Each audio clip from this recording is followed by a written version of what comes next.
are going to get started. Welcome, everybody. These days, I think we're also very engaged in this new divide, which is kind of opening up between Russia and the West. But I still think that we're going to focus strictly on our theme for today, even if I know there are probably questions in the audience concerning this situation. Can we do something to make the sound? Should I stand another? No? Okay, we'll just proceed like this. Russia has a very long tradition with governance over Muslim peoples. Compared to Norway, this is not a new encounter between Russia and Islam. Yet, since the 90s, ethnic and religious divides in Russia have become much more acute. And I would pose to you the suggestion that the Putin regime itself in many ways has contributed to deepen this divide by launching the so-called anti-terrorist campaign against Chechnya in 1999.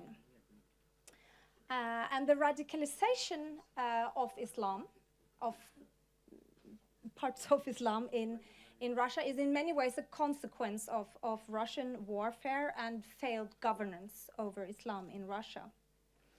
In addition, of course, Russia is no longer an isolated place, so it means that global influences come into Russia and the former Soviet Union in a very different way, and therefore, of course, the global jihadi movement has in many ways co-opted the conflicts in the Northern Caucasus, for example, and gained a foothold, their ideas, and sometimes their soldiers and their weapons, but not as often as claimed, I would say.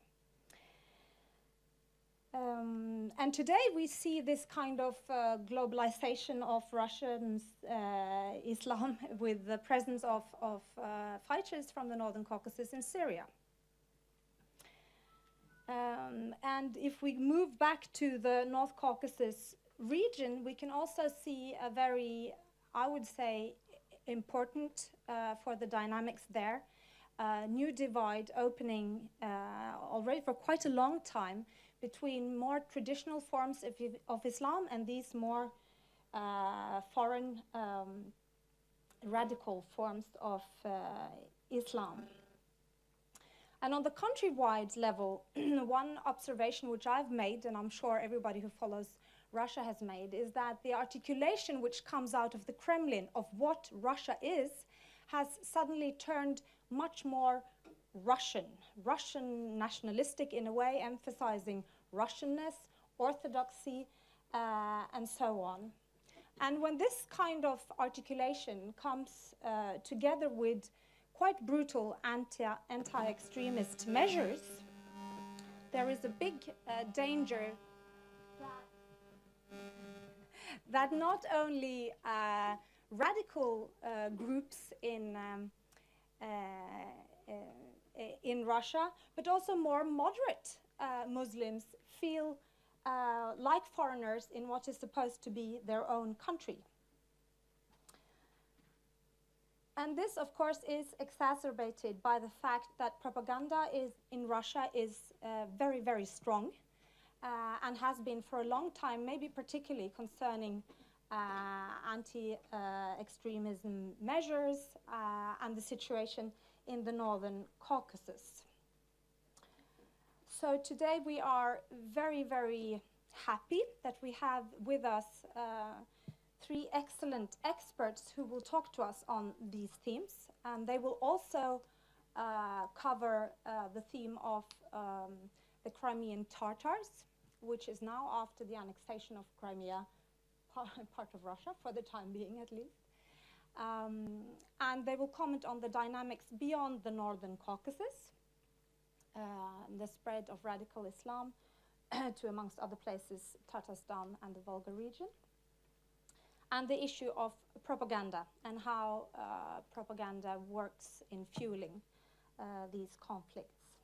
So the setup is all three speakers have approximately 30 minutes each, and then they all have 10 minutes for for questions, and we have a break after the first speaker.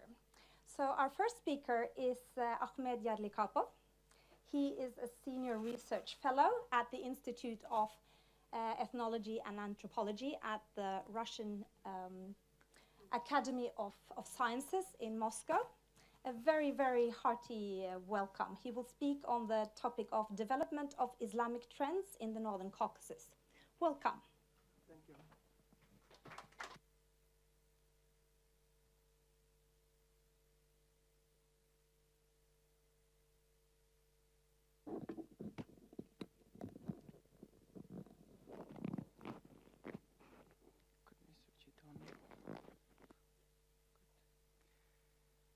Thank you, Julia. Thank you for having us here.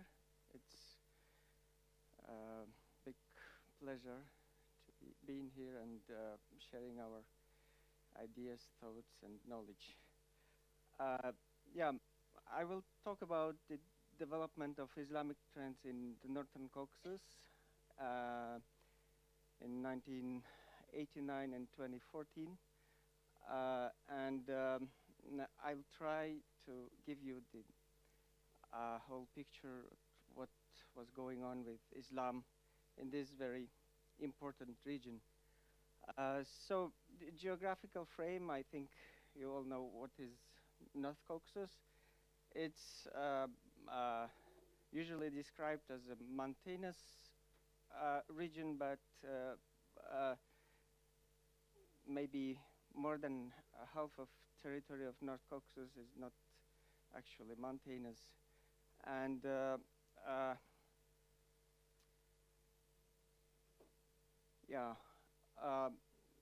in the Soviet time, Islam was, oppressed, and Islamic field on the North Caucasus before the collapse of the Soviet Union was well shaped. It was quite simple than now. So predominantly Muslims in the North Caucasus are Sunnis, and here was presented two madhabs of Sunni Islam. First of all, Hanafi madhab. Hanafi madhab was spread in Adygea, Karachay-Circassia, Kabardino-Balkaria, and Stavropol region, north part of Dagestan, and northeastern part of Chechnya. North Ossetia was Hanafi, Shafi mixed. Shafi madhab, Dagestan, the vast majority of Dagestan, Chechnya, vast majority of Chechnya, and Ingushetia. These three Russian regions were Shafi, and mixed Hanafi Shafi in North Ossetia, and also this region was historically Sufi. Sufis of Shafi madhab in Ingushetia, it's Qadiriya. In Chechnya, Qadiriya and Naqshbandiya, the majority are Qadiriya, but we have also a lot of Naqshbandiya followers. And in Dagestan, Naqshbandiya, Khalidiya, Shadiliya, and Qadiriya Sufis. And also Shia of Ja'fari madhab was presented here in southern part of Dagestan, predominantly Azeris, and only one village of Lezgin people, village Miskinja in southern part of Dagestan. So this is the oldest mosque in Russia, in Derbent. So the big question is, what was after the collapse of the Soviet Union? It was the revival or re-Islamization. It's very interesting question because the further development of Islam was depended on which it was, what it was, revival or re-Islamization. So we can split this region to two parts. Northwest is yeah, like this, and northeast is more Shafi, more northwest is more Hanafi. So in northwestern Caucasus, we had the lack of educated Islamic authorities.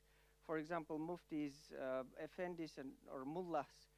They were very poor educated in Islamic, in terms of Islam, in terms of,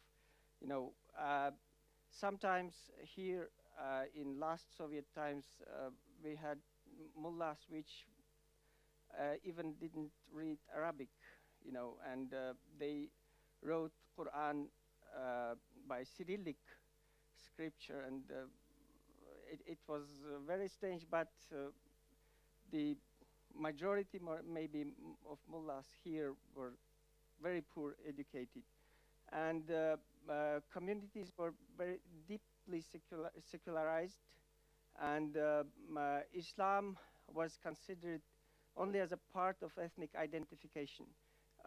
We had here a lot of non-practicing Muslims, only few practicing Muslims in this region. And we had enormous role of the so-called folk Islam, and practices like, very controversial Islamic practices like Mawlid. It was very strong criticized by, well-educated Muslims. And so I think that in 1990s here started the process of re-Islamization. So the vast majority of people became non-Muslims, actually, even though they thought that they are Muslims. Yeah, we are Muslims. Islam was only the part of ethnic identity. So in 1990s here started the process of re-Islamization. What we could see in northeastern Caucasus, local Sufi groups survived during the Soviet period. We had very strong Sufi communities, which were in Soviet times closed, and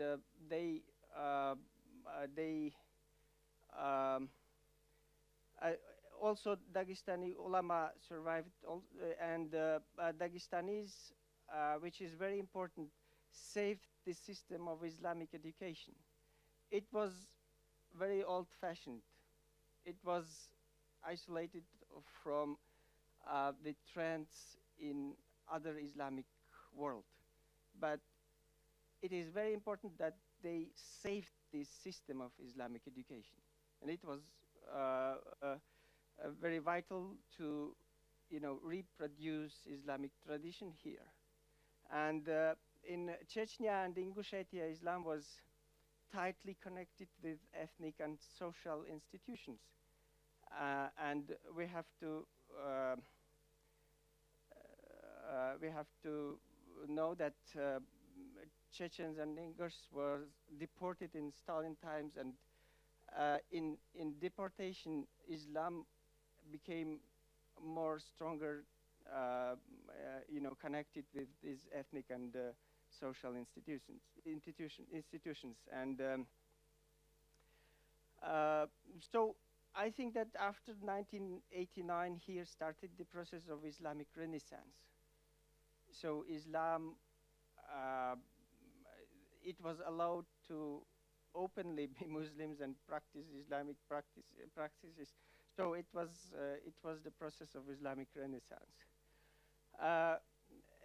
Very important thing: who was actors of this re-Islamization and Renaissance? In Northwest Caucasus, local effendis, yes, those who was a bit educated, Also foreign missioners, mostly in, for example, in Adige, in Kabardino-Balkaria, mostly Turks or Adige people, yeah, Turks with Adige origin.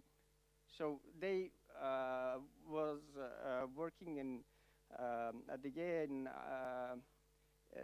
local villages and teaching Islam. Also locals who studied in Muslim countries, because in 1990s we had a lot of, sponsors who gave money to send people to go to Islamic countries. So in Egypt, in Saudi Arabia, in UAE, Qatar, Syria, Libya. For example, the former Mufti of Kabardino-Balkaria, Anas Pshikhachev, was graduated by International Islamic University in Tripoli in Libya. Also Iran, Qom, and even Sunnis from North Caucasus studied in Iran, because in Qom they have a big Sunni center, educational center. And also missionaries from Chechnya and Dagestan. They acted here to make local people Muslims, real Muslims. And Northeast Caucasus, you can see that they were more local ulama, sheikhs, mullahs. They opened a great deal of maktabs, madrasas, and so-called Islamic universities. They are so-called because, actually that was not, Islamic university what they opened, but they called it Islamic universities. And also locals who studied in Muslim countries in Egypt, Saudi Arabia, and other Islamic countries.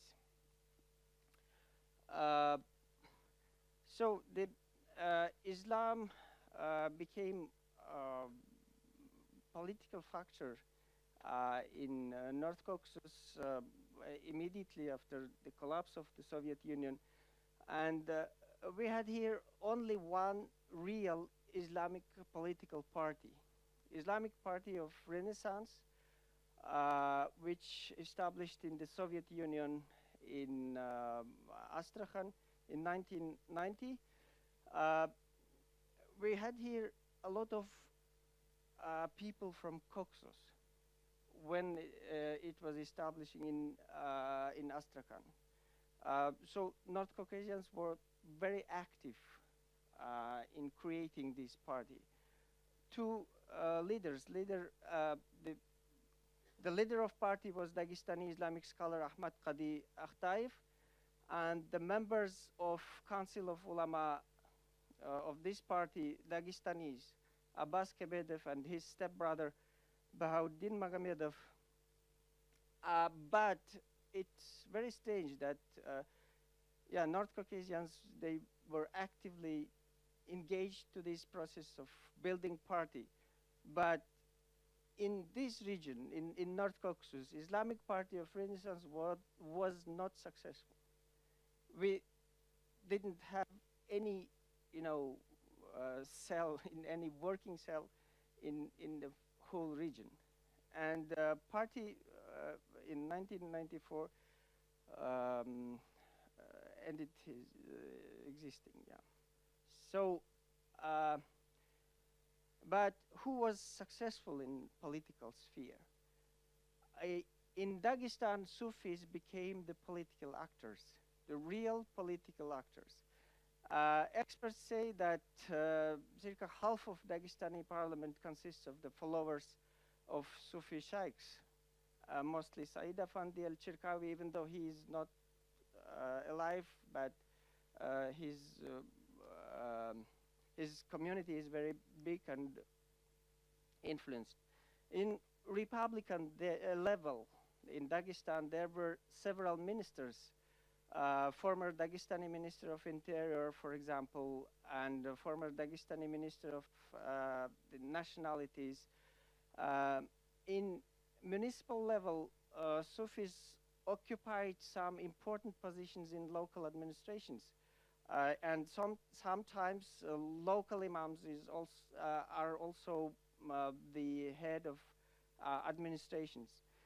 So these kind of political activities kind of successful and integrates Sufi activities into the local system of power.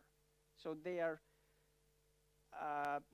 included into this local system, and they are not feeling the excluding and so on. They are part of local system of power, and also economics and so on and so on. This is Said Afandi al-Chirkawi, the most influential leader of Sufis in North Caucasus, but unfortunately he was killed in 2012. This is other influential Sufi leader, Sirajuddin, Sheikh Sirajuddin from southern part of Dagestan. He was also killed, unfortunately. So, and in Dagestan, in Chechnya, in Ingushetia, we have a very strong presence of Islam in the public sphere. Even though the local politics, they are trying to make it less bad, they didn't succeed, because, you know, Islam is a very, you know, actively using in advertising, for example. This is Ramadan Kareem, and this says that whole Ramadan unlimited, you know, phone numbers will be free, and the very European style cafe Bon Appetit in Makhachkala, in the city of Makhachkala, says that in Ramadan they will be open only after the sunset, you know. In Ramadan, 20% off. And this is the advertising of, you know, TV selling shop, Moscow city. It's also, old Cyrillic, you know, scripture, Moscow city. But the advertising is only Islamic, because it says that you have to, how do you say, upawai? So you have to be, you have to trust to Allah, and you will be a very strong man. So the other political projects, Salafi or Wahhabi, so-called Wahhabi projects. Talking about the Salafism, Wahhabism, we have to take in account that the role of Chechen wars were very big, because Chechnya seems to be the first Islamic territory, even though it was declared as a secular Chechen state. But Salafis thought that it is not the secular state, it is the territory of Islam, the first territory of Islam in Russia. So Chechnya was ideal place to conduct jihad, and here formed international jihadist groups, Amir al-Khattab and Shamil Basayev, etc. And Islamic territory, the second one, Islamic territory at the Qadar zone, 3 Dagestani villages, Karamakhi, Chabanmakhi, and Qadar. In 1998, 1999, it had some links with Amir al-Khattab and Basayev, and they established their own Sharia rule with Amir and Council of Ulama, Sharia court. But this project, it was very successful, even though the half of population of these villages didn't support Wahhabis, but they live here and they were living together and acting together. But project failed in September of 1999. Russian army launched a military operation and freed Qadar zone. Chechen Republic of Ichkeria inevitably transformed from secular Chechen state to the Islamic one. And in 2007, Emirat Kafkaz, Caucasus Emirate was declared, and now it is more terrorist network existing as emirate only in internet websites, but we have to say that it has the real network of terrorist cells, so-called Jamaats, and it's existing as emirate in internet website, but we have the real people who is responsible for the presence of emirate in this region. And we have to talk about the Islamic mosaic, because after the collapse of the Soviet Union, this region opened for the Islamic world and for the ideas and the new waves from the Islamic world. And region became more mosaic in terms of Islam, in terms of Islamic, trends, and so on. So the first of all, so-called traditional Islam, because authorities are trying to, lean to this part of Islam to the traditional Islam, but it is very difficult to define what is traditional Islam, because there is no unified traditional Islam. We have here Hanafi and Shafi'i madhabs, and so two kinds of traditional Islam. And we have Sufis. They are other part of traditional Islam. And the question is it really peaceful? Because there are some small Sufi groups in Dagestan which recognizing the armed jihad against Russia. Followers of, for example, Sheikh Tajuddin from the city of Khasavyurt, so-called parallel line of Sufis. So they were declared as a traditional peaceful Muslims, but they are recognizing jihad against Russia. And we have Hanafi Shafi'i contact zones, because Shafi'ites started to migrate to the Northwest Caucasus, and mixed Shafi'i Hanafi communities are a big problem for locals, because between Shafi'i and Hanafi there are some differences in praying and so on and so on. And we have a lot of Salafi groups, so-called Wahhabis. In fact, they are not Wahhabis, real Wahhabis, because they are not followers of Hanbali madhab, other Salafi groups, and they are not unified. Youth Jamaats of new Muslims, madhab deniers.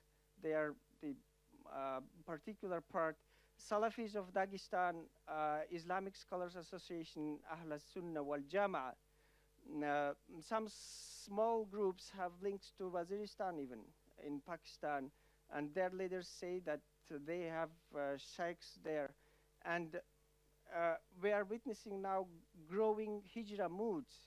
For example, some Salafi leaders, followers of Saudi Sheikh Salman al-Auda, thought that Egypt under Morsi's rule was a good destination, and they started to move to Egypt.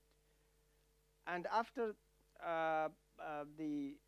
counter-revolution in Egypt, now they helped to make hijrah to Turkey, because Salman al-Auda is he is Salafi, but he's so-called Ikhwanized, maybe he's Salafi, because Yusuf al-Qaradawi, yeah, he is follower of Yusuf al-Qaradawi.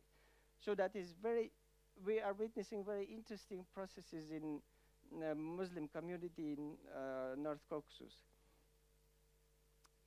Nurjula rebel is a very small group, and they are followers of, Nursi, Said Nursi. Hizb al-Tahrir, they appeared in North Caucasus in mid-2000s. And in Dagestan, they started to compete with some Salafi groups. They grew very fast, very fast. And the part of Quranites, Krachkovtsi, so-called Krachkovtsi, they accept Quran only in Russian translation by Russian academic Krachkovsky. It's a very interesting group. So this is city of Kizlyar in Dagestan, and police in April of 2013 stopped the marriage cortege with flags of Hizb al-Tahrir. And this is their leader explaining that it is not prohibited by Russian law. And so Islamic State, it is very important. But the Russian state now is slowing down the traditional, non-traditional rhetoric, because the other part of Muslims was recognized as non-traditional and was, excluded from, political talks and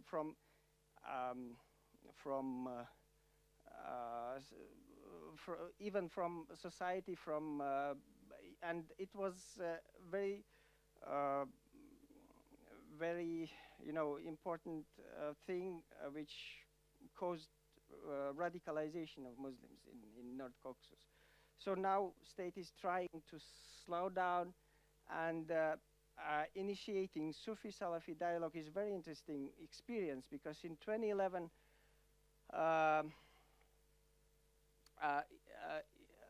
in April, 2012, was signed agreement between Sufi leaders of spiritual board of Dagestani Muslims and the Salafi leading Islamic Scholars Association Ahl Sunnah wal Jama'ah. And this agreement was very successful, because after that, Sufis and Salafis now existing more or less peacefully. Before that, there was very high level of hate, between these groups. But now they are existing more or less peacefully.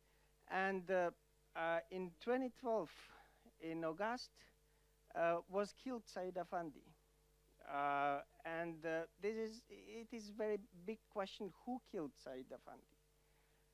Because Dagestani Sufis, they told me that they are sure that they are not, who killed, they are not Wahhabis, they are not Salafis. So it's very big question who killed Said Afandi, and this killing, is threatening Salafi-Sufi agreement. And the state trying to support Islamic education, creating 2 centers in Makhachkala and in Nalchik for Shafi and Hanafi Muslims. What about Sharia law? Sharia law in the North Caucasus is still experiencing lack of good knowledge in Sharia law, and de facto Sharia law is using in many cases. In Chechnya and Ingushetia, for example, it's polygamy. In Dagestan, land issue is very a big question, and conflicts in Lvovskaya village, for example, was ended with signing agreement in Arabic in mosque. So maslaha agreement between two sides after unintended killing, for example. We have here the implementing of Sharia law in cases when the Russian state doesn't regulate these problems. And Islam and nationalism. Ethnic movements considering Islam as ideologically inappropriate and even threatening to their aims. In Circassian, we have Circassian leaders who are inventing the new national religion, and we are witnessing Christianization even in Dagestan, because here Pentecostals were most successful. They have circa 3,000 Dagestanis converted, Dagestanis, Muslims. My conclusions are that Islam in the North Caucasus is developing uneven, and often Islam becomes the ideology of protest and ideology of social political change. And Sufi-Salafi agreement was a very important event, and it tends to be lasting. It's very interesting that it is possible now in Caucasus. The North Caucasus will split deeper into the northwest and northeast in terms of Islamic development, and the latter will become more Islamized, more Islamized and more look like Middle Eastern culturally maybe. And Islam in the North Caucasus will become more mosaic because new ideas are coming to this region. And we are witnessing how the followers of these new trends and ideas establishing here. And Caucasus Emirate will remain more virtual project networking particular terrorist groups in reality. So thank you for your attention.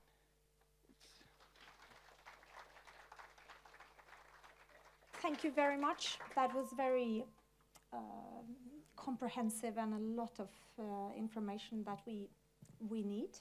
So I'm happy we have some time for questions. So could you please raise your hand and state your name and affiliation clearly so that we know who you are?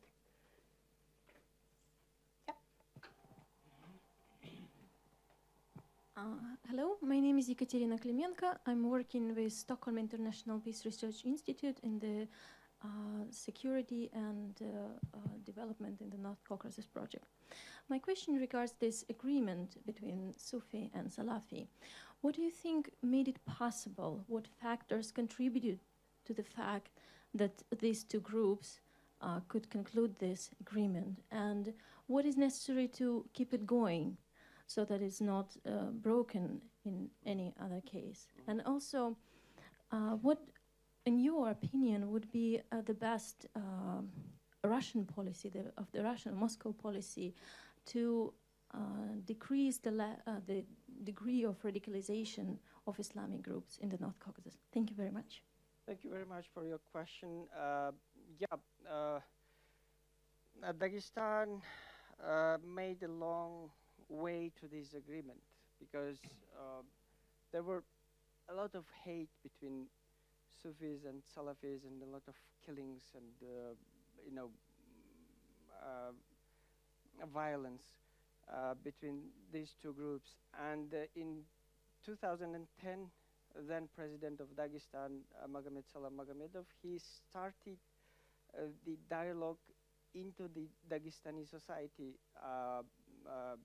And the part of this dialogue was dialogue between Sufi and Salafi groups as a part of this deep dialogue in Dagestan, because Dagestani society is very divided. And this is agreement between only one group of Sufi and one group of Salafis, because we have a lot of Sufi groups and Salafi groups, but these two are, official, so-called official groups. But this agreement was very successful, and the vast majority of Sufis and the vast majority of Salafis support this agreement, because they said that it is enough violence, enough enough hate and so on. And what made it successful? I think that in Dagestani society now they are sure that Dagestan needs more, sustainable development, and the what caused this sustainable development? Only peaceful, environment, and these moods are coming to Dagestanis, and they even they were very,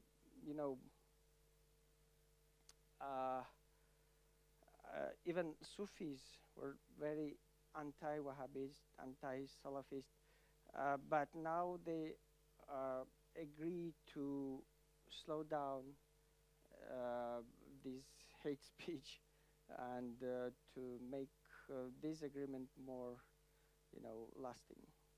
Yeah. Hello, my name is Paul Kolster, University of Oslo.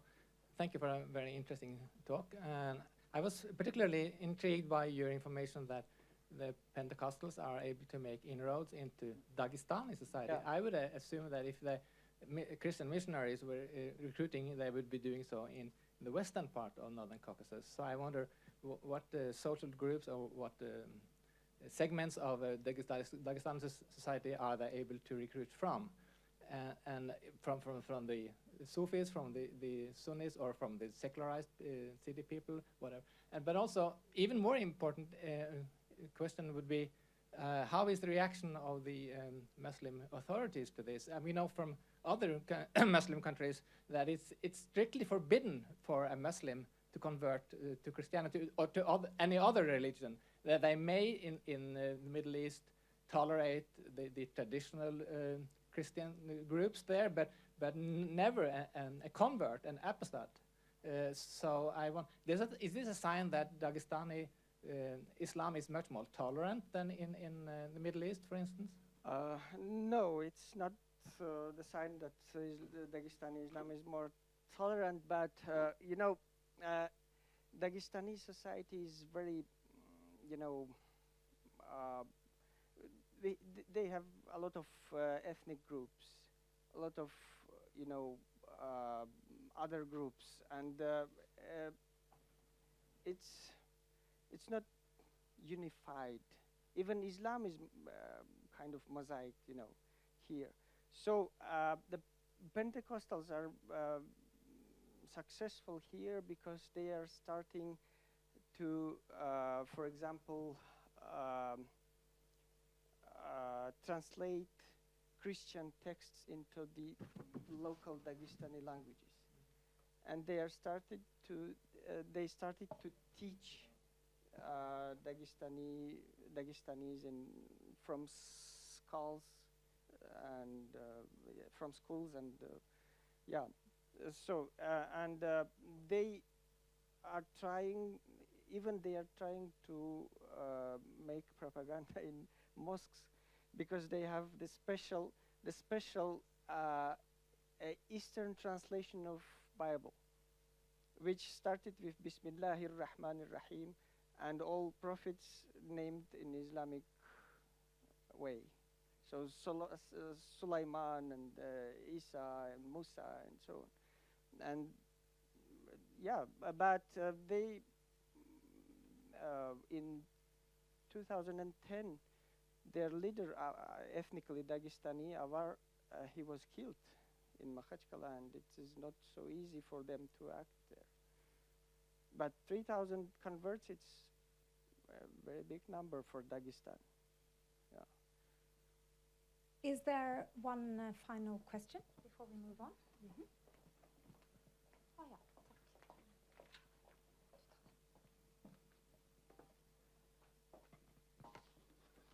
Thank you. My name is Odd Gunnar Skagestad, and I am at the moment more or less unaffiliated. Although I have worked with the Norwegian Ministry of Foreign Affairs for about 40 years. I also have made a stint as a representative of the OSCE as the head of the OSCE Assistance Group to Chechnya. Now, my question concerns the split between the northwestern and the northeastern part of the North Caucasus Islam. And you seem to suggest that there's a fault line going through North Ossetia.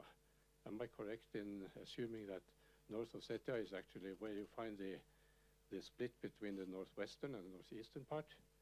And in my experience, North Ossetia is mainly a communist or a Christian country, Orthodox Christian.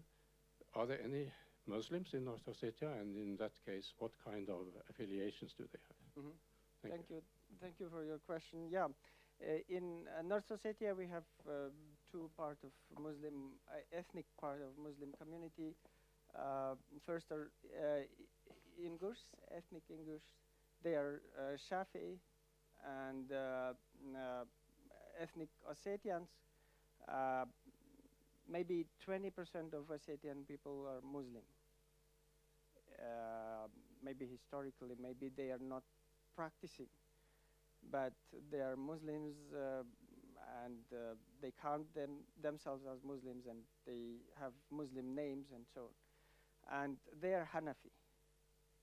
So yes, in Ingushetia we have the visible, picture of this split between northwest and northeast, because Ingurs, they are real practicing Muslims, and they have very strong Muslim practices, and Ossetians, the vast majority of Ossetians, they are non-practicing Muslims.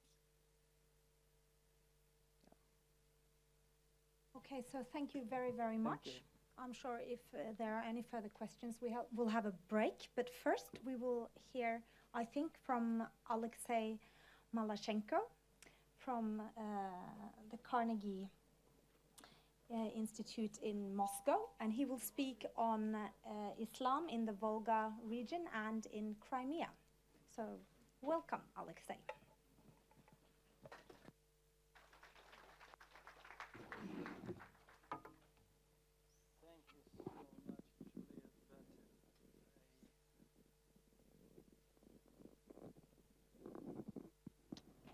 This one, yeah?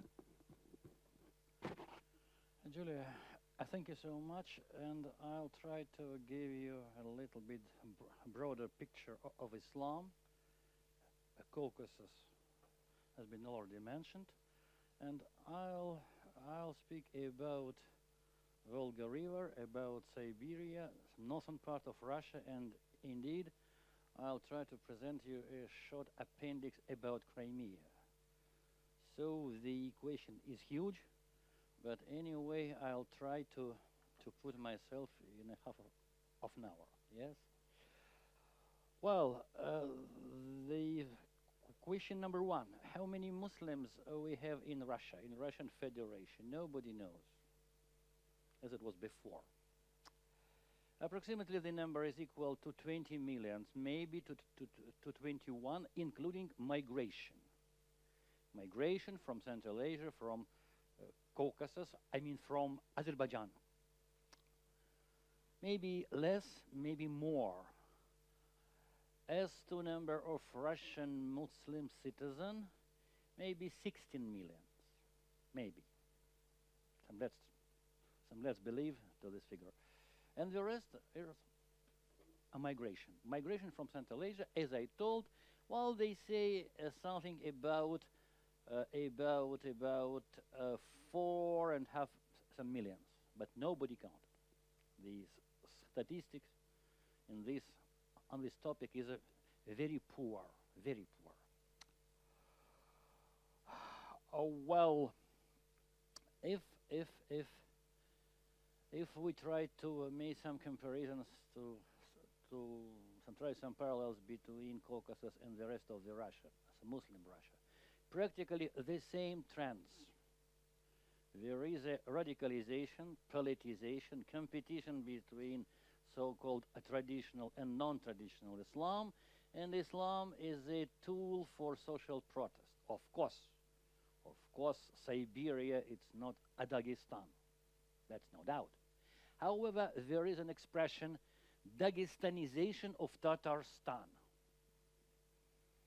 Does it exist? I don't know. But some parallels, indeed, we are right to make. The same problems are the same trends.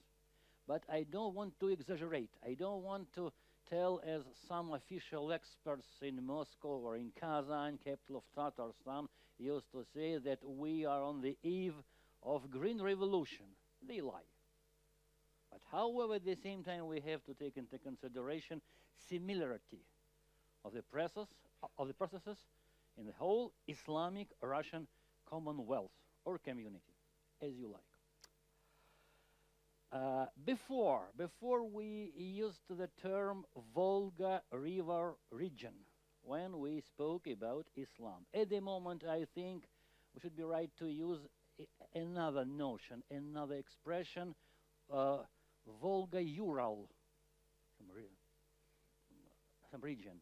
When we try to understand Islamic situation, indeed, if before radicalization, politicization, and the confrontation between two Islams were present in Tatarstan, in Bashkortostan, at the moment the same trends embrace and Ural too. From Ural too, and more they move to Siberia. And Akhmed, Yarlikapov, said about dialogue between a traditional and non-traditional Islam in Caucasus. So that's fine. But in Tatarstan, in Bashkortostan, in generally in the heart of Muslim Russia, there is no such dialogue. There is a very, very strong competition between two branches of Islam, and we have to recognize that so-called Salafi Islam or clean Islam or Wahhabi Islam, as you like, is much more attractive for, first of all, for a young generation. And Hanafi Islam, the imams and theologians who belongs to Hanafi Mazhab, they recognize that they are weak in this competition. And there is a number of cases, for instance, when Imam, Hanafi traditional Islam, a traditional Imam, came to institute or to school or to the village and want to say something about his traditional Islam. They reply, I mean, some young men, if you want to speak once again about your traditional Tatar tricks, well, we are tired of it. We need something more. And just, I am not a Wahhabi, personally, I am not a Salafi, but anyway, I think, I believe, I see it in Tatarstan, in Bashkortostan, just I don't want to speak about Caucasus, that Salafi missionaries, Salafi propaganda, Salafi ideas is much more attractive. Why? Because they belong, they have a response to modern challenge. I don't want to say what kind of a response, but they don't speak about Islamic behavior in mosque and so on. They talk in the young audience about political situation, about what we have in Middle East, while in Russia itself, in Europe and so on, and this is very interesting. Well, I understand them. So the main theologist of Tatarstan, the main traditional theologist, Valiullah Yukupov, was killed 2 years ago. And that was a challenge to traditional Islam and to political system, to political circles in Tatarstan, in Bashkortostan, well, everywhere, who support a traditional Islam. By the way, like in Dagestan, like in general in Northern Caucasus, among political elite of Volga, Ural Oblast, and Republic, I mean Muslim elites, there is a difference in their positions, because some of them, of course unofficially, in a hidden way, they share some idea of Salafi Islam. It doesn't mean that they are ready to for terrorism. But they at the same time understand that traditional Islam, Hanafi Islam, is not so appropriated to the actual situation. Muslim communities, Muslim circles, Muslim young generation, they need something more. And how is able to give this something more modern? Some Putin, I doubt. Somebody else, I doubt. So they are obliged to take fresh, some religious and political ideas at the same time from outside, from Salafi. Just I don't want to comment the situation with Sufi Islam. Of course, it's not so developed as in Caucasus, as in Dagestan, for instance. But anyway, last 3-4 years,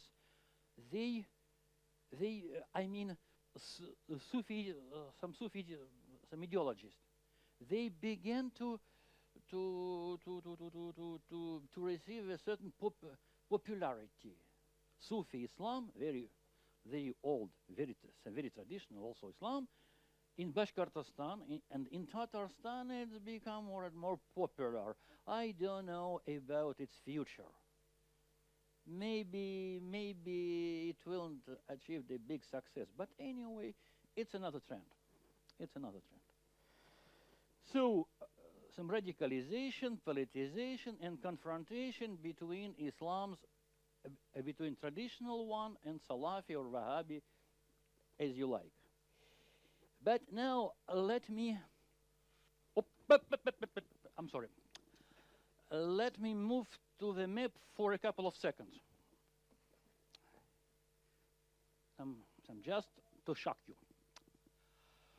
Well, as usual, what we talking about Caucasus, about Ufa, Kazan, maybe about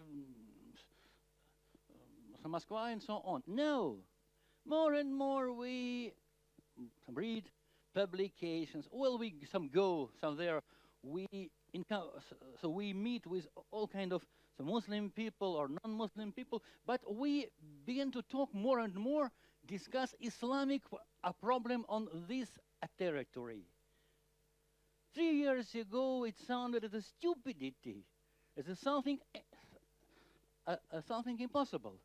But now we receive some information about Islam from Novy Uringoi, Nerungri. Well, what else? Even in Yakutsk, we received some jihad.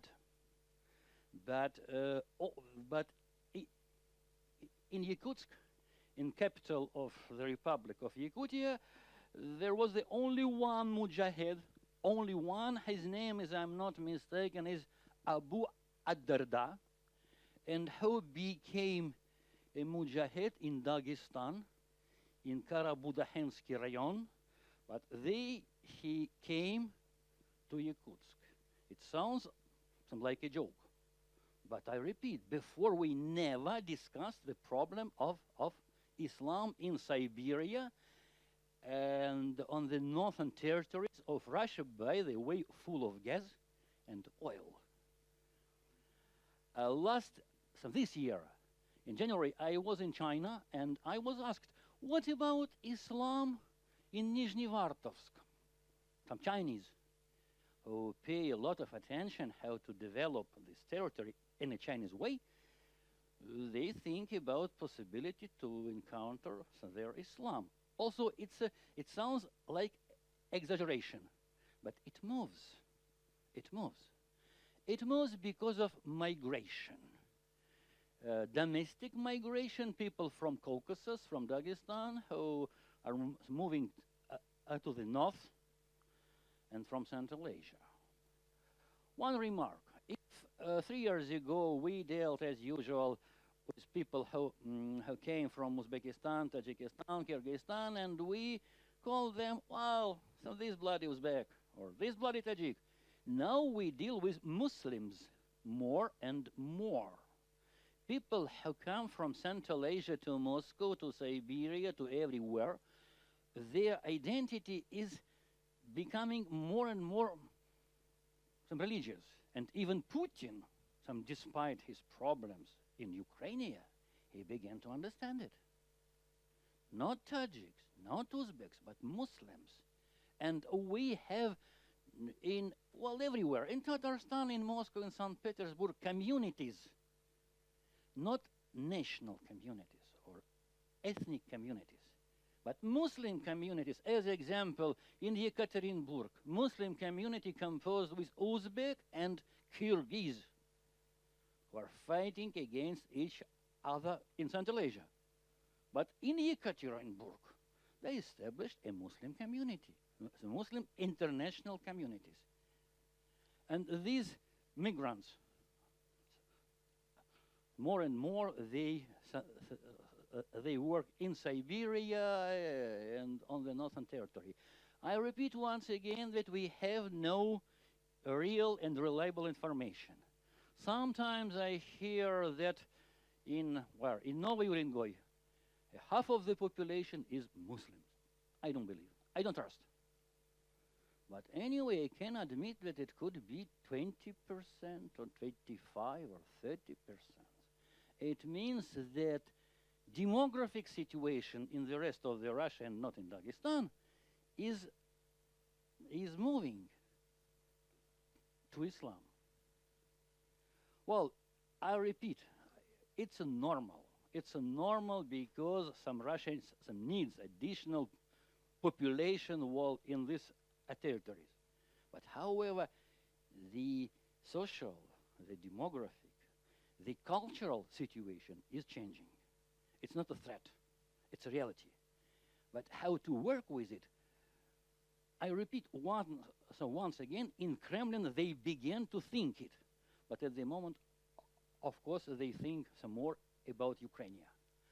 Because I pronounce it Ukraine. What about Crimea? What about Muslim Crimea? Well, when it began, I mean this annexation, the process of annexation of Crimea, Medvedev, who is, by the way, not so stupid, he said that it will be an additional headache for Russia, Muslim Crimea, and it was published. It's not a quotation from me. It's a quotation from Russian Prime Minister, and he's right. And he's right. Just I understand that at the moment the situation in Crimea could be depicted in the terms of stability. But we don't know what about future.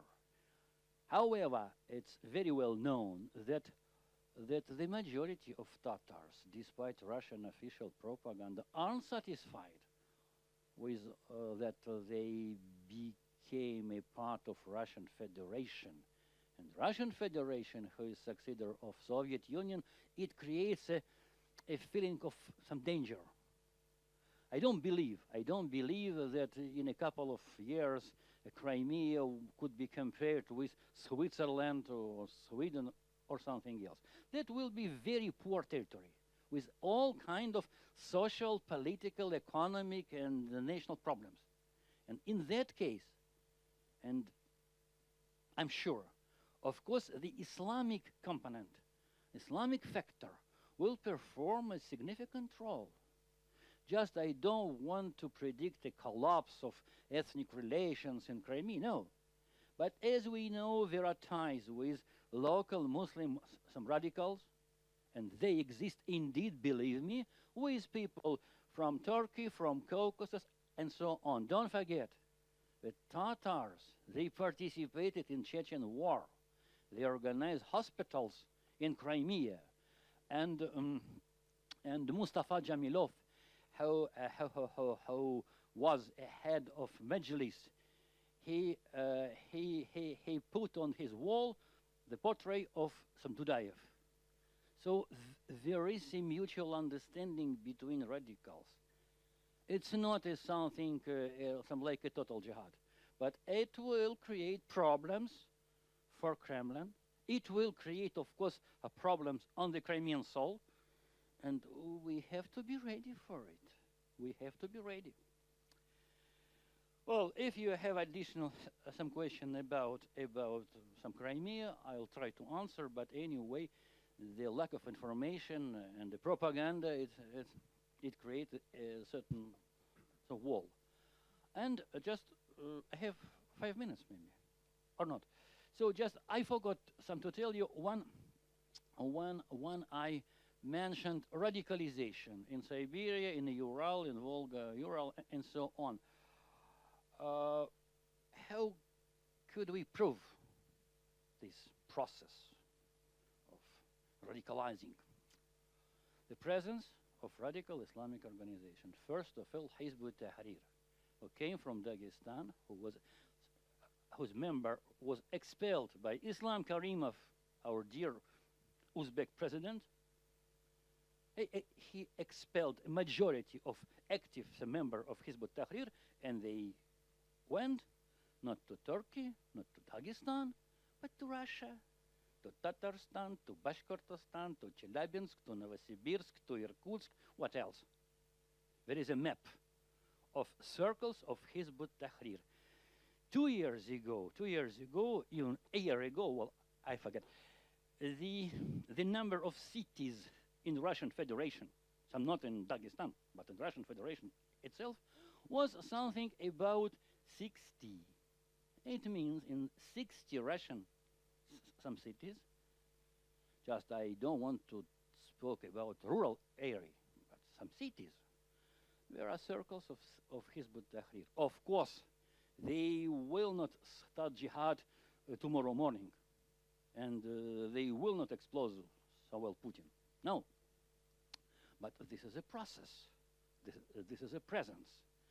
And it impacts, of course, on the mentality of local Muslims, including Tatars.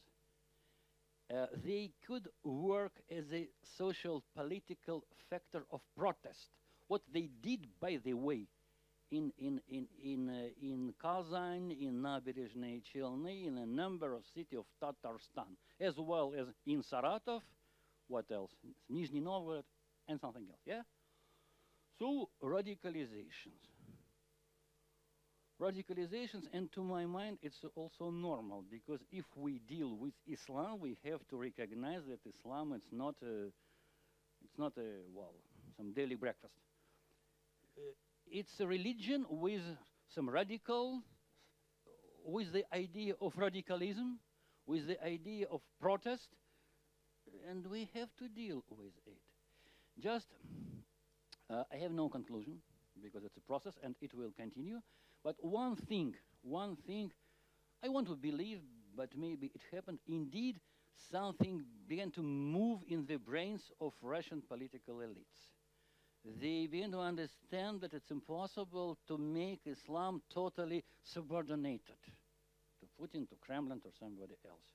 They begin to realize that Islam is a huge cultural, political, religious space, and they have to work inside it. Otherwise, just I don't, it's impossible to speak about Islamization of Russia. It's a provocation, it's a stupidity. But anyway, the situation as far as Islam will be, how can I say, unpredictable.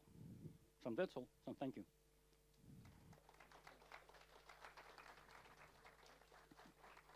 Thank you so much. Then if you please raise your hand again if there are any questions. Yeah, Inna. My name is Inna Sangajieva. I'm working with in Norwegian Helsinki Committee. Thank you very much for a very interesting overview about the situation with Muslim. I have two questions. The one is about, you said that the Russian authorities started to understand. How is this towards the liberal opposition? I'm now talking about Alexey Navalny and his comments on you know, this. In Moscow, there was Ramadan, and many thousands Muslims went out and prayed. And this is not a problem for Russian liberal democracy, this kind of development. And my second question is, do you have any statistical data on how Russian people, how do they deal with this? What about, is it more nationalistic, is it contribute to more nationalism? Or are there any other attempts to dialogue and any groups who try to maybe have a dialogue? Thank you. Okay, well, your second question, very double standard position, but anyway, we have to recognize that the perception of Islam in Russian society is rather negative. As usual, you could hear, Islam it's a good thing, but so many bad Muslims. Just, I think that this explanation some does need. Yeah. Well, and last year, because of Islamic revolutions in Arab world and Middle East, well, and besides, of course, this is the mass media, publications and TV push to the negative perception of Islam. Well, it's a not so. Well, it's a bad. But to my opinion, in that situation, it's a practically inevitable. I raise my hands. Well, about Navalny, just, even I don't know how to comment. So Navalny, since the beginning of his career, he was against migration.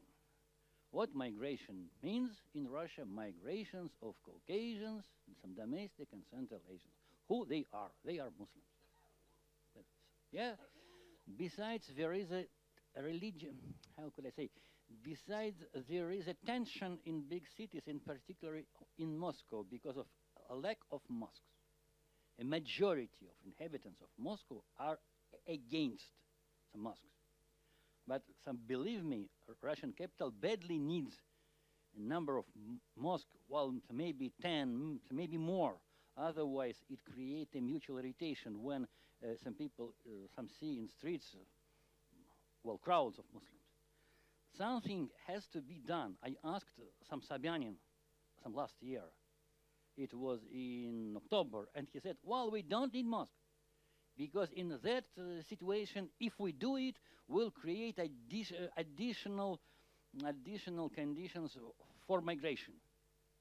We in Moscow, we need 5, 6, some 4 mosques. That's enough. But in January, I think that his opinion began to change. In general, Navalny and his boys, they don't like Islam, believe me. But last year, some leaders of, just I forgot his name, well, very well known, and he was in prison before. He went to Kazan to participate in some Islamic activity protest under banners of Hizb ut-Tahrir. He didn't know what Hizb ut-Tahrir meant. When he approached to this crowd under Hizb ut-Tahrir, and he began to explore some liberal, some ideas, they answered, shut up and go out. So that's all. That only one fact about not cooperation, but about some rapprochement between liberals and Muslims. Well, for liberals, no. The doors are closed. Of course, they will speak a lot about Islam is a religion of peace and blah blah blah, but no, some senseless.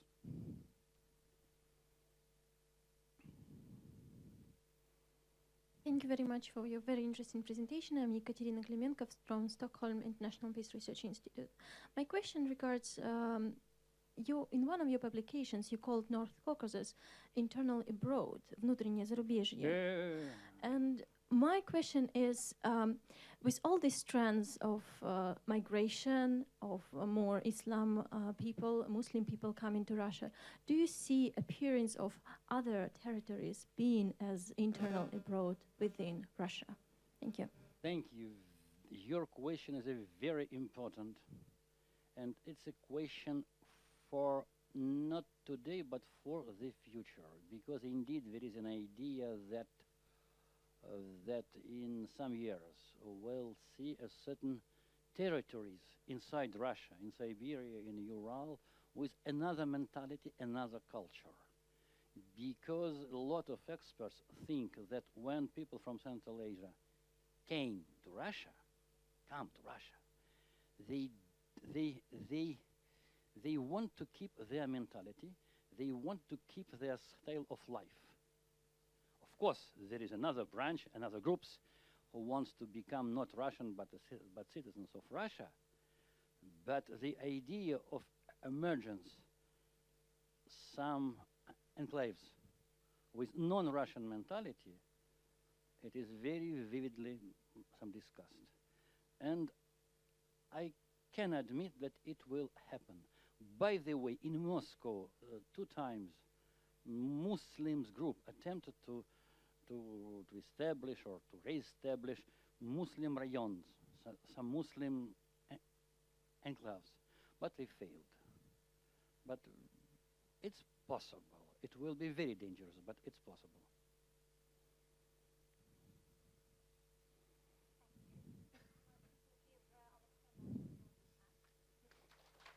Thank you.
Okay, so if you could all find your seats, please.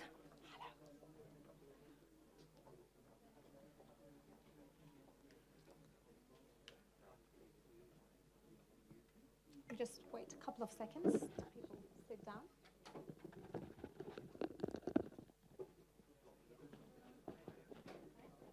Correct.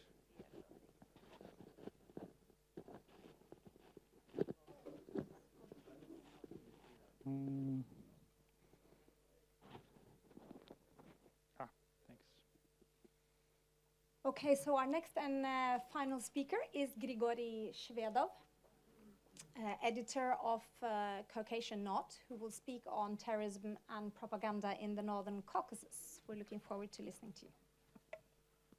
Thank you, Julia, and NUPI for organizing this. And I was supposed to only talk and mainly talk about propaganda, but from the previous speakers, I saw that we don't have a lot of data to show you about the Caucasus and how really terrorism is looking like today. So I decided to have a short presentation of materials which are all published on Caucasian Notes, so you don't need to write this down. We have a section which is called Northern Caucasus Statistics of Victims.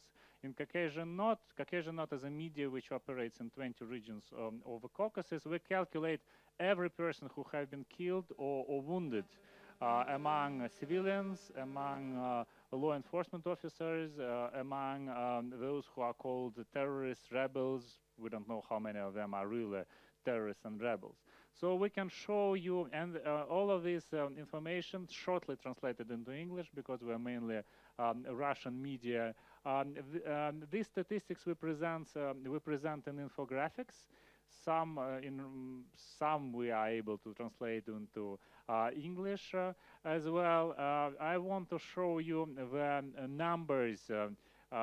Overall numbers, for example, these, I'm sorry, in Russian, are numbers from 2010 to 2013, which are showing how really we are facing a decline of amount of people who have been injured and killed in the Northern Caucasus. So as you can see, these numbers are from 2010. For example, for Dagestan, more than 800 in 2010 and 641 in 2013. Even more dramatical change in Ingushetia, where it was 326 in 2010, and now we are facing 94 in 2013. This data is available online. I just want to show you some data for more recent times. For example, for the second quarter of 2014, it is also interesting to see that the leadership of Dagestan is still on. It's still a region where a majority of people get injured, wounded, and killed. It's important to keep in mind a map that Dagestan is so much bigger region, but in this audience I probably don't need to tell more about this, but we published this map to remind those of journalists who are not focusing on the amount of people who live in the region, on size of the region, that these are not just accurate comparisons, because the regions are very different. We can say that it's a slight increase, 146 persons who have been injured and killed in the second quarter of 2014. If we compare with the first quarter, when it was 133. I opened the Russian page here because I just decided it's good to keep these numbers on. These are just main figures to keep in mind what is actually going on in the Northern Caucasus in terms of terrorism. I want also to attract attention that overall numbers for 2013, which by the way have been already a few times and including this year presented in the Carnegie Center within the program of Alexey Malashenko. We had a beautiful discussion with experts about those numbers, and it is important to keep in mind that even though we have less than 1,000 people wounded and killed in Northern Caucasus in 2013, that's still a lot. At least that's my point of view. Yes, it is a decline, but that's still a lot. That is showing that the conflict is still on. people are still on a daily basis get injured and killed. Terrorists are still quite effective, although it is important in this data to see how many militants, we call militants because it's complicated to define who are really terrorists, who are rebels, how many militants, but also how many power agents, how many law enforcement officers have been killed or wounded during a year. I think it's important to see specifics in these numbers. But now let me switch to the point of a presentation on propaganda, just having in mind what's the reality, what's the real numbers, what are the real situation on the field. So in terms of propaganda, I would not attract your attention on description what is going on. I would be interested to tell a little and to hear maybe back how do you see the impact of propaganda, why this propaganda is on place. And I would be talking about three target audience. Among them, you are one of the target audience, including you personally, each one of you, where Westerners, outside world, those who are recipients of the stories from the Caucasus, from Russian media. And I would put some questions. I would be very much interested to hear your responses, because once again, you are also recipients of information. You might know better because maybe you consume more information in Norwegian language, in English language about the Caucasus. Maybe from time to time you read what Julia says or writes about the Caucasus. You can compare what Russia Today presents in English language about the Caucasus and see, I believe, a strong difference. My point is that also in the beginning to say that it is important to speak about two major actors, not only to speak about state, Russian state machine, a system as an actor of propaganda, but also keep an eye on terrorists because they use propaganda as well. And that would be a core, the tree of my presentation, to see both of those actors. So, once again, what's an impact of propaganda? I believe that the propaganda is not a car which is giving itself the reason of, we don't need to have an impact from the car. We want to have a car, this mechanism which describes our lifestyle. Propaganda is a tool which is not needed as a car which is needed in our life. Or bicycle. Propaganda is needed for some specific results. State or terrorists or other actors are interested to achieve. So what are those results? I would use the word impact here because I believe in these kind of results. So first of all, let's talk about state actor. I believe that the state actor has one main message to share about North Caucasus. And it is about a successful control over the North Caucasus, successful counterterrorism operations, successful work there. But still, they're reaching out three different audiences. The state, with all of these propaganda machine, mainly TV, but a lot of paper editions are also printed and distributed all over the country. We have biggest union of journalists in Russia comparing to every European countries, and a lot of journalists are soldiers of this propaganda. What are they delivering in outside Russia? Probably the message is received well because Russian public opinion is very much believing in success towards Russian state work in the North Caucasus. It was a recent interesting poll by Levada Center, which I believe is the most credible source of sociological surveys in Russia. And I would not describe you the whole article. This is a director of Levada Center, but it's very interesting to see the change we've been focusing to see in a consciousness of Russianers when we've been comparing their understanding of, for example, those people who has responsibility for the first Chechen war. For example, I believe many of you know very well the name of Yeltsin, and it is very interesting to see how in consciousness of Russian people, in the recent polls, we see that Yeltsin is not anymore among the first people responsible for the Chechen war. Russians are answering the questions about people who are responsible for Chechen war, and nowadays they put responsibility mostly on Chechen rebels.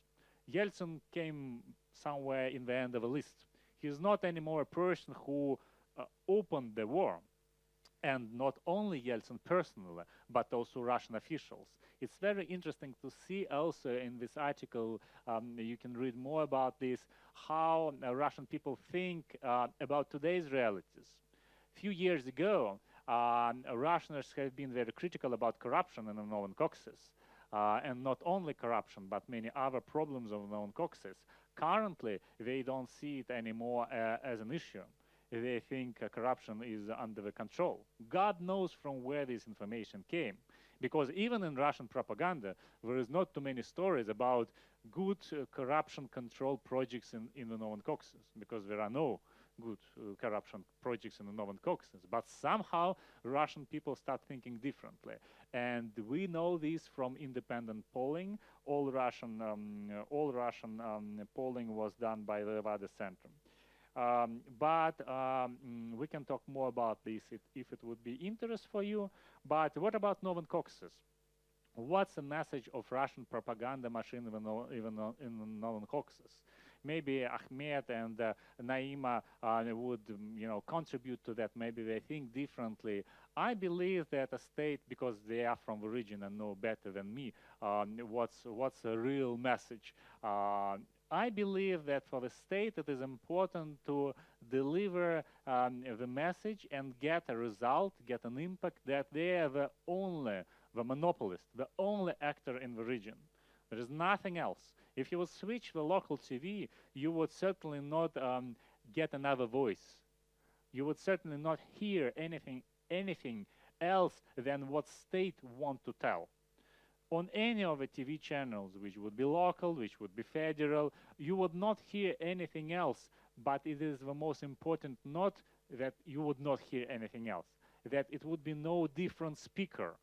A person from opposition, political opposition, a person from Muslim community, which, for example, is not the traditional community, who is from Salafi community, for example. No voice would be heard. The most important thing here is that state want to deliver information that they are the monopolists in the region, and they are the only ones to rely on. And finally, the third audience, the outside world, the audience, you guys. What is an impact with the same message? What are they trying to get from you? Why in Russian?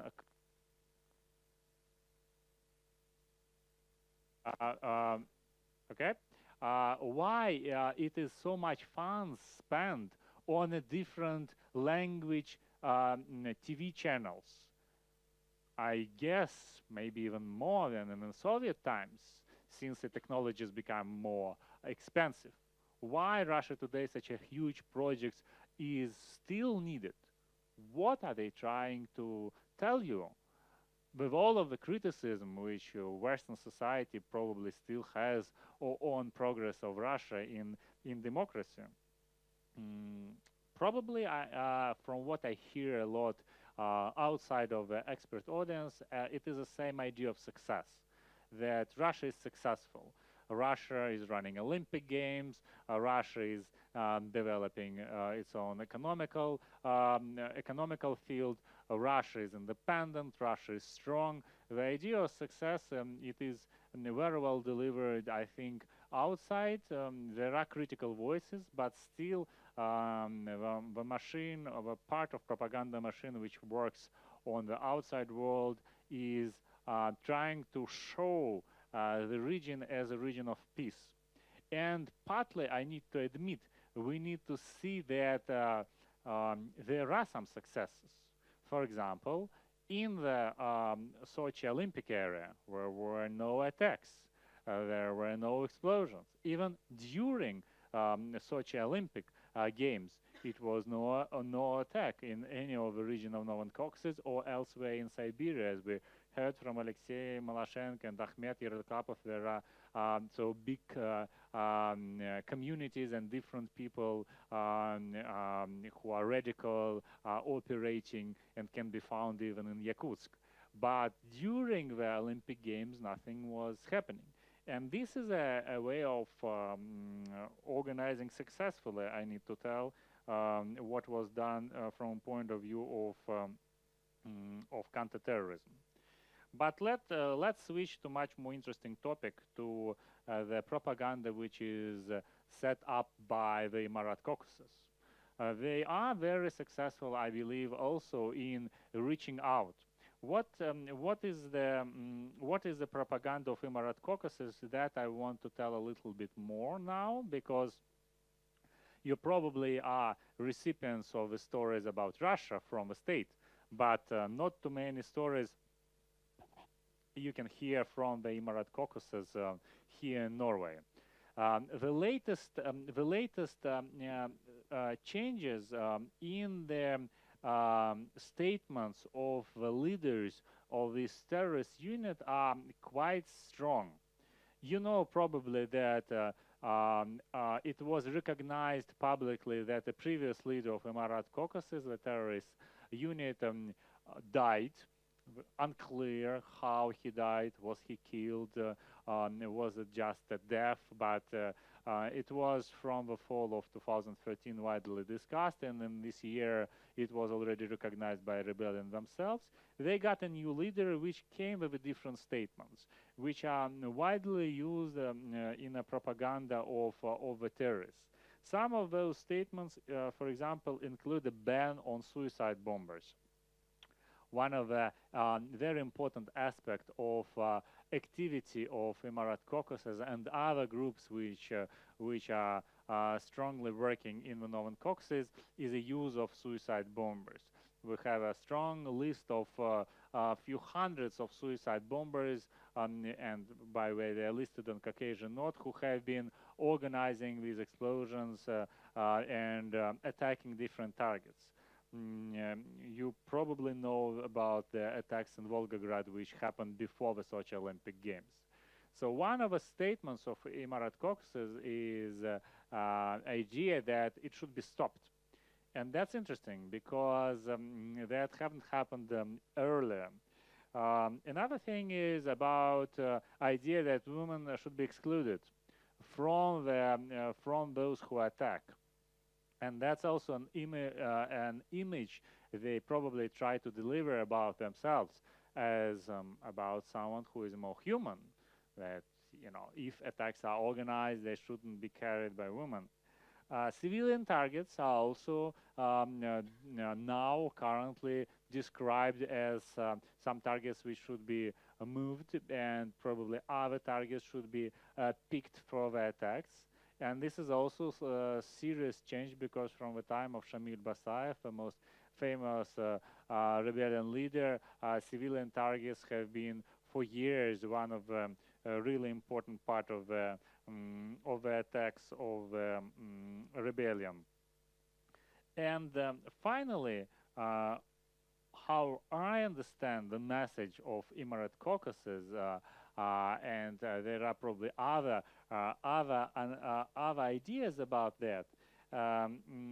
There is kind of a soft power reply from the side of the North Caucasus to the new policy of the Russian state, which is a policy of a brutal force. Earlier, it was mentioned, Dmitry Medvedev, who is currently Prime Minister. I want to also address to you a short retrospective kind of overview. During the time of Dmitry Medvedev presidency, it was a major change in the North Caucasus. Medvedev is seen in most of the people who think about him as about a very weak leader, and I don't want to say he's a strong leader, But in the Northern Caucasus, I don't even know too much about overall policy of Medvedev. But in the Northern Caucasus, during his presidency, it was implemented a very interesting soft power policy. Partly it was described by Akhmed in the Dagestan, where it was this idea of agreement between Salafi and a Sufi community. It was much more than that done in the Northern Caucasus, overall in Dagestan specifically. It is important that this all was changed when Putin got back to the office. And before Olympic Games, the brutal force came back. The ideas of Putin of effective brutal force, the human rights violations, the massive mop-up operations in the suburbs of Northern Caucasus regions, they all came back, and unfortunately we need to tell that maybe it was quite effective. Maybe this brutal force really was one of the results of it, that we had no attacks during Olympic and in an Olympic spot. Why I'm giving this overview to you? Because I think currently Emirate Caucasus is trying to use the same logic of soft power approach. I don't know if the particular rebellion commanders who are organizing attacks would be really carefully listening the speeches and the information from the leadership of Emirate Caucasus, which is currently moved to Dagestan from Chechnya. But if they would, it would be very interesting change in perception, because state policy moved from soft power approach of Medvedev to the brutal force approach of Putin. And Emirate Caucasus responding to that in also changing from the brutal force, which are terror attacks, which are attacks against civilians, which are hostage-taking operation, to the much more soft approach. Then they want to exclude civilians from the targets. And that's an interesting thing. This is happening right now.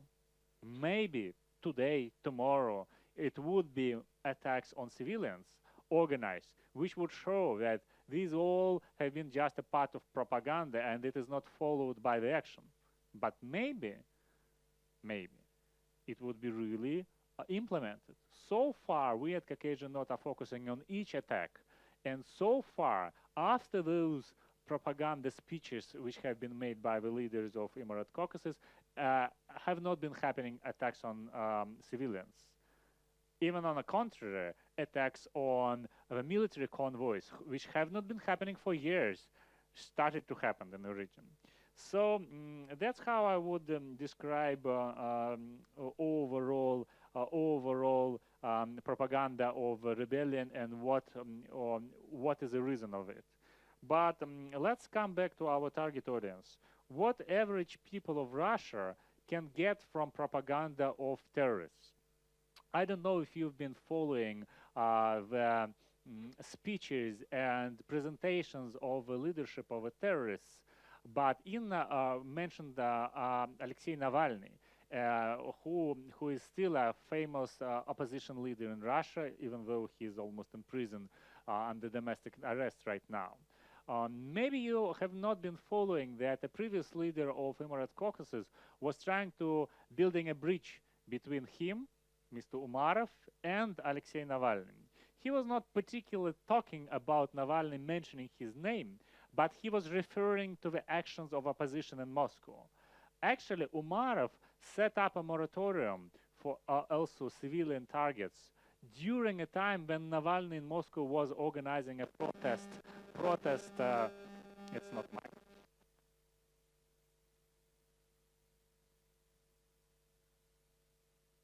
That because Russian people awaken and start to protest against Putin, we would stop attacks on the Russian people. And then these all demonstrations in Moscow and other big cities of Russia finished, Umarov came back with other statements. Oh, nothing is going on. We would keep attacks on civilian targets now back as our policy. That's a very interesting bridge I think they've been trying to make between Russian opposition and their action. which was not successful, but which is something I think is an approach they're trying to use right now, telling that we again don't want to attack civilian targets, probably meaning targets also outside of the North Caucasus. I think this is a way propaganda works. Then terrorist leaders want to get out of their region, want to reach outside of the North Caucasus. Umarov, the previous leader, was famously known as a person who was trying to take responsibility for any problem which is happening outside of the North Caucasus. Even then, it is not a terrorist attack clearly, but just a catastrophic problem which happened in the Siberian city Krasnoyarsk. He was also taking responsibility. No, it was our attack, but not a disaster on a water supply station. Nowadays, probably there is a different approach. And we would see if they would be successful in reaching out to Russian people with the idea that they can be influential. Because definitely political change in Russia, political winter in Russia, which started and going on and froze the life of society, does not allow too much of influence to happen. The second audience is the local audience. What are the results? What might be of impact of such speeches to the local audience? Then you are saying that women shouldn't be used as human bombs. Then it should be less suicide bombers attacks. Then one of the statements of the current leader of terrorists, Kibakov, is about idea that less people should go to Syria and fight there. There is a feeling that we're trying to win support of the local population. I think the terrorists and the propaganda are trying to reach out to the people who live in the region, are trying to win their minds and attract as much as possible them to the community of supporters. And finally, the outside world. Do you receive any information from the terrorists in the North Caucasus? I think probably not. Maybe in NUPI someone is following, what's the latest video. But overall audience here in Western Europe, in Southeast Asia, in the United States are certainly not following, what are those statements about. But what many are following are the hard news about terror explosions in the Volgograd region, because it was delivered by all the local Norwegian, American, Chinese stations which are delivering stories about the events happening in the region. Would this language be used more of the stories of the terror attacks outside of the region, big attacks? That's an open question. Once again, there is a new leadership in the terrorist units, but they are also saying that they are planning big attacks. Unclear what kind of attacks. If civilians are not anymore a target, would it be a nuclear station? Would it be just a breach somewhere where military trains are going on? What it's going to be is a very unclear question. But I strongly believe that terrorism is a tool and also a communication tool, including it also includes an idea of sharing information with outside world, not keeping it inside, but also sharing information and reaching people like you.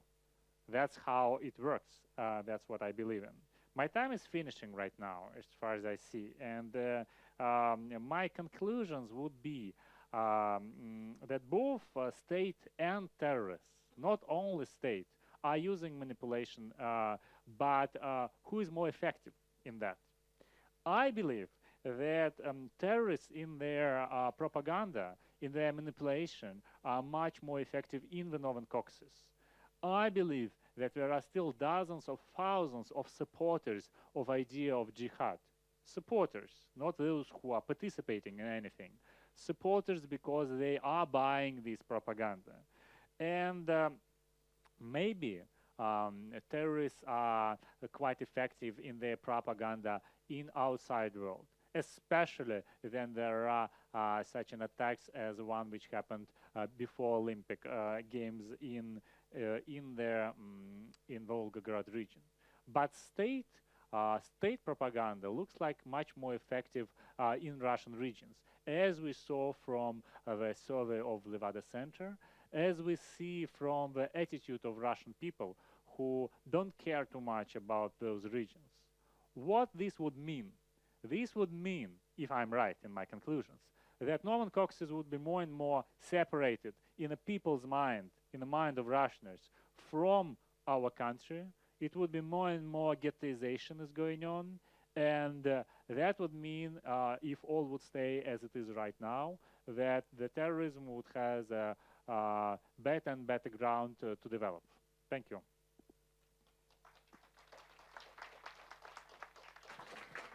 Thank you so much, Grigory. I'm thinking that it's a very useful reminder for us all, also in this situation which is evolving between Russia and the West, to keep our focus on what's going on and not falling into the temptation of creating one-sided pictures.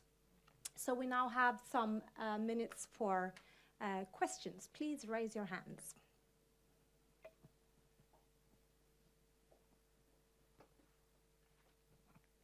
Hello, my name is Alex. I'm from Oslo University. Just a short technical question, since I'm not aware of it. What are the communication channels for the militants in the region? Because the state channels are quite clear. So thank you very much. Thanks. It's a good question because we, for example, as a media, have been used in general as a media in the early years in Russia to share information from other side. And for many years, we, as a media, including Caucasian North, have no right by law to share the position of the other side. So it became very complicated, for example, for us to quote what are those statements of a new leadership of North Caucasus. We have a very wide description of what is support of terrorism and extremism, and we can hardly quote them. So we in Caucasian North are making an effort to find the words not to be taken immediately to court and not to be closed, and talking to the lawyers before we publish stories, you know, how these words should be put up together, not to be seen as a support to the ideology of terrorism. Majority of Russian media would not have this problem. They would not share those statements. A lot of information is shared through social media. A lot of statements, and majority of statements, appears first in a video form, in the form of YouTube. Google in general and YouTube in particular has trouble in Russia, but so far it is possible, and it is used and it is watched, and you can see a lot of materials in YouTube which might be banned and then they would reappear, and these are still one of a very important tool of communication. Apart from that, they have their own websites, which, for example, by law we can hardly quote, but which are possible to access, even though there are efforts to block them. Currently, the Russian state started to block not only terrorist websites, but whatever websites of content they don't like. And this is a process which is very interesting because more and more people train themselves how to open a blocked website. If earlier no one needed this information, because who cares what terrorist website propaganda is currently telling? Only specialists. And now more and more people start to use, for example, Opera browser, because it's possible for you to access the information which is blocked, not because you're interested in terrorism, but because you want to watch a video, or because you want to watch a movie or anything. So Russian people start to train themselves in a way how they avoid the blocking attempts of the state.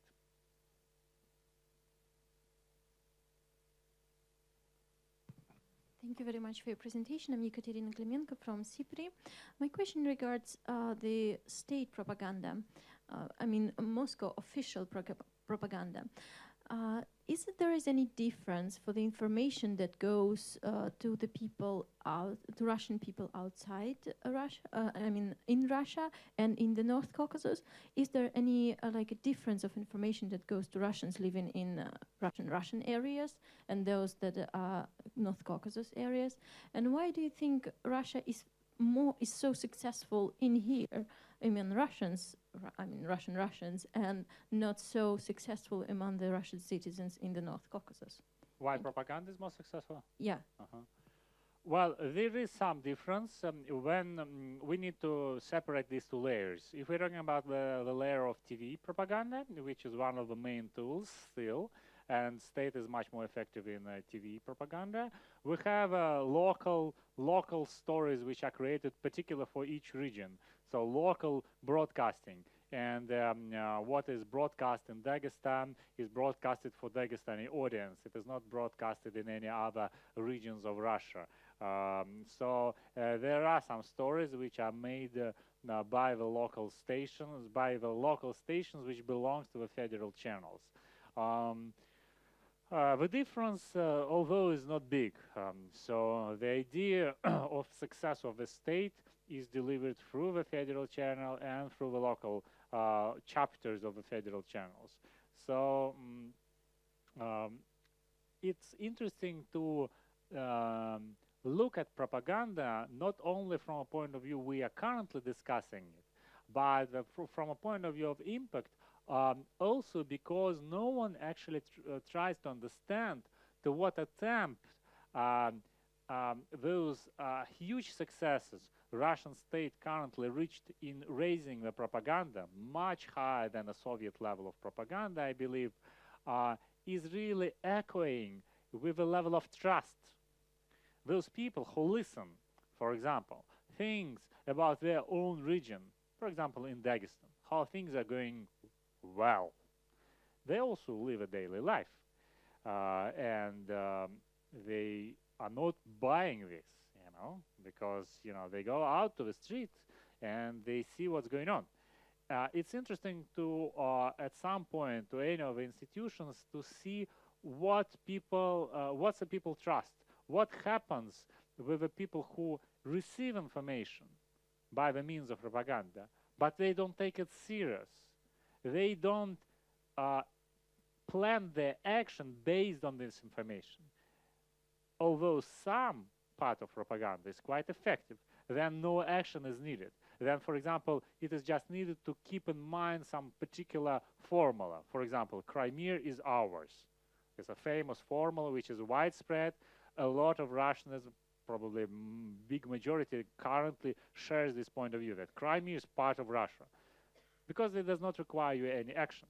You would not need to go to Crimea to fight for it. You can go to be a tourist there, and even for the cheap option to be there.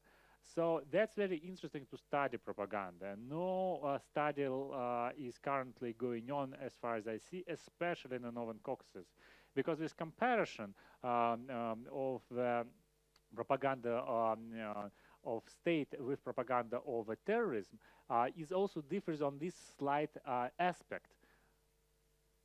Emirate Caucasus propaganda require you an action. They want you to go and join jihadi movement, those who support them, or do something slightly different. And that's the essential point. So why it is more effective in the Northern Caucasus for the terrorists than for the state? That's a complicated question. We need to ask our specialists on Muslim studies. It's also because state lies all the time, and people do see it. It's also because state in a way is failing to deliver the social services which state in any state needs to deliver. When state is not able to deliver the social services in Cambodia in a time of Pol Pot, or when a state is not able to deliver the state services in North Korea right now, people might be oppressed by the terror, but they can't be oppressed forever. So at some point, something is going on, like a jihadi movement in North Caucasus. I don't know if I answered.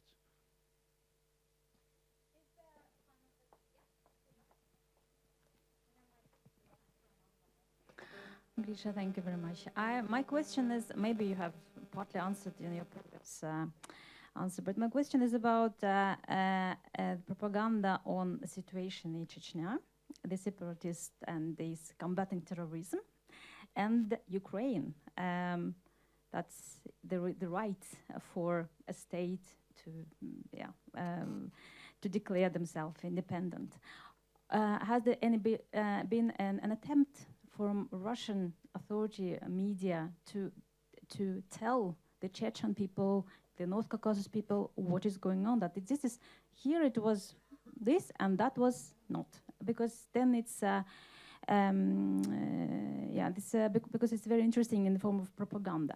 My second question is how you say that people support state propaganda, but still the situation in North Caucasus, I would say, may be different, because they have different stories and they have already lived in this propaganda for like at least as long as this conflict has been going on, about terrorism, about how it's actually developing. So my question is, actually, the protest movement, how this propaganda makes protests,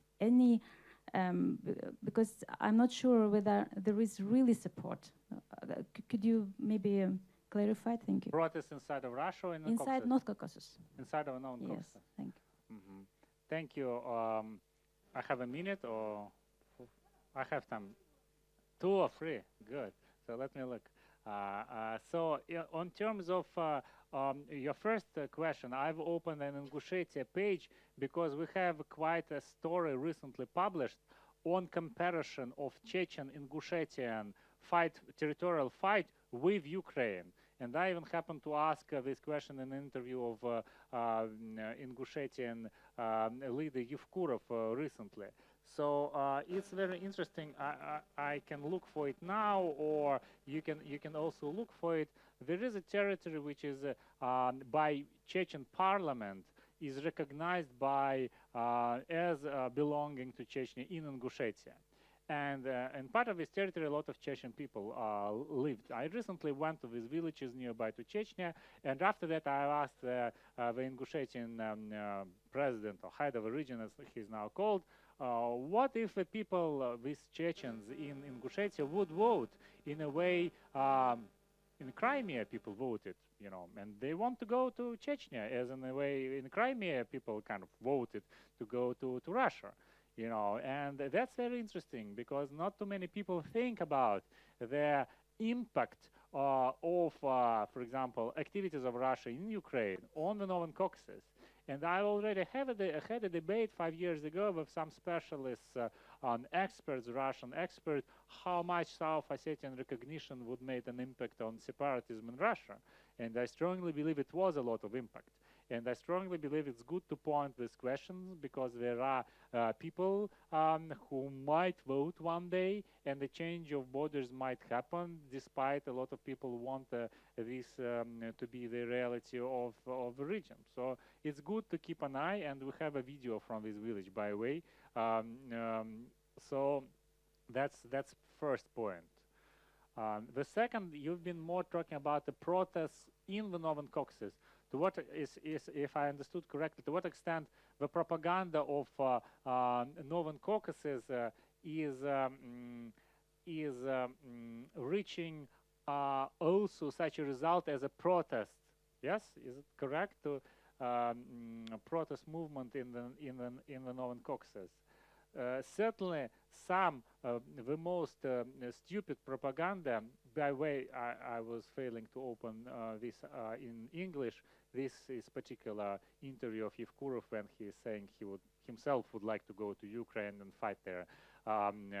So not thinking what would be echo of that. So to respond to this, we need probably to see what particular pieces of propaganda are in revenge, bringing the reaction of local population, the most aggressive, the most radical ones. For example, in Russian state propaganda, often the region is shown in a very primitive colors. There is a primitivization, and all region is described as, for example, supporters of terrorism, or all region is described as people who live there want to separate from Russian Federation. It's very often that in the Russian news stories there are materials which are showing that those Muslims living in the region, they want to build Islamic Caliphate, and these particular stories, I believe, but we once again we have a great specialist here from the region. We have also Inverkis here from Dagestan who would know it much better than me.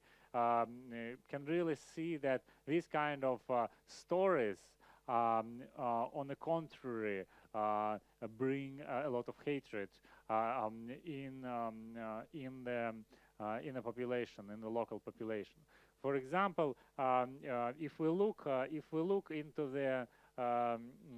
the stories, I don't know if I can show one of them right now, but if we can look into the stories about the policemen who are quite often get killed in the North Caucasus. Majority of these stories by Russian propaganda are shown in one way. Policeman was killed, rebellion is responsible. But since it is very often going quite fast, in 1 hour or 2 hours, they already call who is responsible, who is, without any investigation, without any court process. Quite often, the local population would be supportive, not to policeman family, not being sorry about the men who have been killed, but quite often you would hear, oh, good, another bad guy was killed. So we don't see protests, in other words, in form of meetings because they became forbidden. We don't see a protest in form of political parties which are organized, because it's so hard to organize political parties currently in any part of Russia, including North Caucasus. But we see protests in people's mood, how they react, how they start to support those who fight for jihad, for example. So it's something which is going on under the table, and that's why it is the most important process for researchers to look, because it was a famous Russian novel, Soviet novel, which was pointing the anecdotal statement that every year Crimea is going a bit far from the continent, is becoming a little more an island,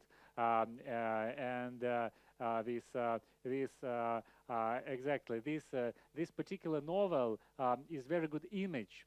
Crimea finally got out from the continent, as we see right now. So it was a good forecast for the novelist to write. What's going on with the North Caucasus? Is it really going a little bit out of Russian Federation, not in a way of political change, but in a people's mind? What's happening? How many people every year start to think more and more this is not Russia? Both living inside of North Caucasus, both living outside of the Caucasus, not strongly thinking about this, but just by don't caring about this region. How many people are really in this way shaping the future of the region? I don't say by this that North Caucasus would be independent region, independent country, but what's happening? How people are protesting by just idea that they don't really need to take an effort and see what's going on in Russia. How people are reacting inside of the Caucasus by not being part of Russian Federation by their actions. That's, I think, one of the issues we see, and propaganda is one of the fuel. It's fueling people to do so.